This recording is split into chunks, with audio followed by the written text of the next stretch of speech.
শুক্রবার মানেই তো স্পেশাল কিছু, তবে আমাদের প্রায় কয়েকদিন যাবত বলবো না, প্রায় সপ্তাহখানেক যাবত স্পেশাল তেমন কিছুই হয় না, কারণ গ্যাসের প্রবলেম। তবে 2 দিন যাবত ফুল গ্যাস পাচ্ছি, তাই সাহস করে সবাইকে জিজ্ঞেস করলাম আজকে কি খাওয়া বলো। এছাড়াও আজকে আমাদের বাসায় বড় ড্যাগ দিয়ে খিচুড়ি রান্না হবে, পাশের বাসায় রান্না করছে, তো আমরা তো পাবোই। সেই হিসাব করলে আজকে আমাদের শুক্রবার কিন্তু ডাবল স্পেশাল হতে যাচ্ছে। পাশের বাসায় বলতে পাশের ফ্ল্যাটে রান্না হবে, সে মানত করেছে তার ছেলের নামে, ছেলে সুস্থ হলে খিচুড়ি রান্না করবে বড় ড্যাগ দিয়ে, তো সেটাই আজকে রান্না করছে। সাথে আমাদের আজকে স্পেশাল খাবার আমরাও পাশের বাসায় দিব।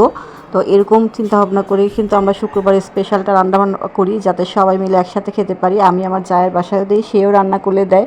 এভাবে আমাদের শুক্রবারটা স্পেশাল হয়। তো শুরুতেই হচ্ছে সবজি কেটে নিচ্ছি। সবজি কাটাটা অনেক কষ্টের। আজকে পেঁপের সাইজটা অনেক বড়, যার কারণে আমার হাত কেটে গিয়েছে। আর আমার মেয়ে একটু চিল্লাচিল্লি করবেই, মানে ওকে আমি মুখ বন্ধ করি, আমি ভয়েস দিতে পারিই না, তো ওর ভয়েস ইগনোর করে আমার ভয়েস শুনবেন সবাই। হঠাৎ করে কাজ করতে করতে আমার এত গরম লাগছিল, মনে হচ্ছে আমার প্রেশারটা বেড়ে গেছে। এমনিতেই আমার একটু হাই প্রেশারের সমস্যা আছে, তাই আমার হাজব্যান্ড একটু ফ্যানটা ছেড়ে দিয়ে গেছে। আর প্রেশার বেড়ে গেলে, গরম লাগলে আমার মনে হয় আমার মেজাজটা তখন খারাপ হয়ে যায়, তখন কোনো কিছুই করতে ভালো লাগে না। এদিকে হচ্ছে সবজি এক হাতে কুটছি, আরেক হাতে হচ্ছে সিদ্ধ বসিয়ে দিলাম, যেহেতু পেঁপেটা হতে সময় লাগে এজন্য। আর সবজি আমি সেদ্ধ করে রান্না করব, যেহেতু আমার হাজব্যান্ড সব ধরনের সবজি খেতে পারে না।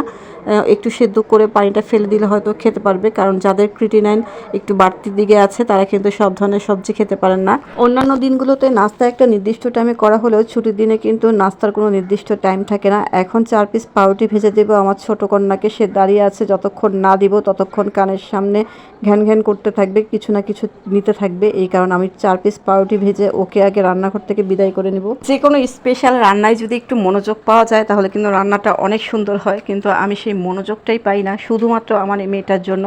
উপরে কিন্তু তার চাচির বাসা আছে, ইচ্ছে করলে কিন্তু 1-2 বেলা সেখানে থেকে আসতে পারে, তারও ভালো লাগবে, সে একা একা থাকে, কিন্তু সে যাবে না। আর আমার সেকেন্ড প্রেগনেন্সির পরে আমি কিন্তু প্রায় অনেক কিছুই ভুলে যাই, কোনো কাজ করে সেটা ভুলে যাই, কোনো কিছু রেখে সেটা ভুলে যাই। এমনকি রান্নার সময় এমনও হয় লবণ দিয়ে আমি ভুলে যাই লবণ দিয়েছি কিনা, টেস্ট করে করে আমার দেখতে হয়। কখনো আগে আমার এইরকমটা হয় নাই। সবচেয়ে বড় কথা হচ্ছে ও পাশে দাঁড়িয়ে এত কথা বলে, আমি কি থেকে কি দিয়েছি আমি সেটাই ভুলে যাই। আদা রসুন দিয়েছি কিনা সেটাও মাঝে মাঝে মনে থাকে না। মাঝে মাঝে আমি মোবাইলের ভিডিও চেক করে দেখি যে আমি কোনটা দিয়েছি কোনটা দিই নাই, এরকম হয়। তো চিকেন মাখাচ্ছি, চিকেন মাখানোর জন্য আমি একে একে যত ঘরের মশলা আছে সব দিয়ে দিচ্ছি, আমি তাই করি। সব সময় কি মশলা দিয়ে মানে নির্দিষ্ট আমার কোনো আসলে এখানে রেসিপি থাকে না, আমার ঘরে যা যা সস থাকে আমি একটার পর একটা সব দিতে থাকি। এছাড়াও আমি চিকেনে কখনো টেস্টিং সল্ট ইউজ করি না, আমি একটু চিনি দিয়ে নিই, চিনি আর লবণের দুইটা ব্যালেন্স হয়ে যায় আমার। টেস্টিং সল্ট আমি একদমই ইউজ করি না। চিকেনটা মেরিনেট করে রেখে দিলাম 1 ঘন্টা, এখন বক্সের মুখটা আমি বন্ধ করে দিব।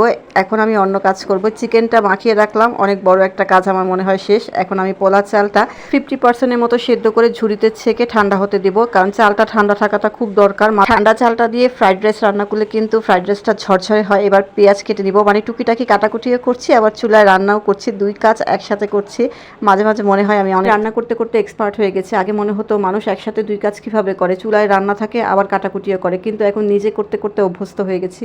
তো যে ভাবিটার কথা বলছিলাম, সে আজকে বড় ড্যাগ দিয়ে সিন্নি রান্না করবে। সে মানত করেছিল তার ছেলেটা বাইক অ্যাক্সিডেন্ট থেকে যদি সুস্থ হয়ে বাড়িতে ফিরে আসে তাহলে সে অনেক বড় করে ড্যাগ দিয়ে খিচুড়ি রান্না করে সবার বাড়িতে বাড়িতে দিবে। তো আজকে সেটাই সে করছে।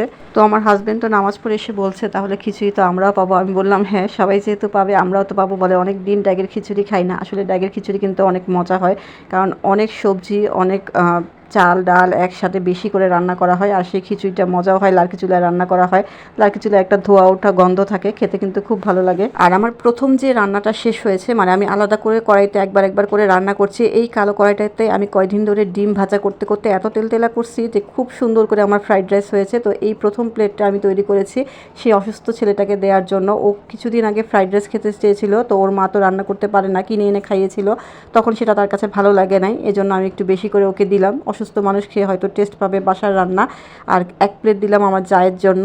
আর এছাড়া আমার হাজব্যান্ড ফ্রাইড রাইস খেতে চেয়েছে, তো তাকে সুন্দর করে 2টা চিকেন দিয়ে আগে সাজিয়ে দিলাম, সে আগে মন ভরে খাক। এই ছিল আজকের ছোট্ট একটা ভিডিও। আল্লাহ হাফেজ।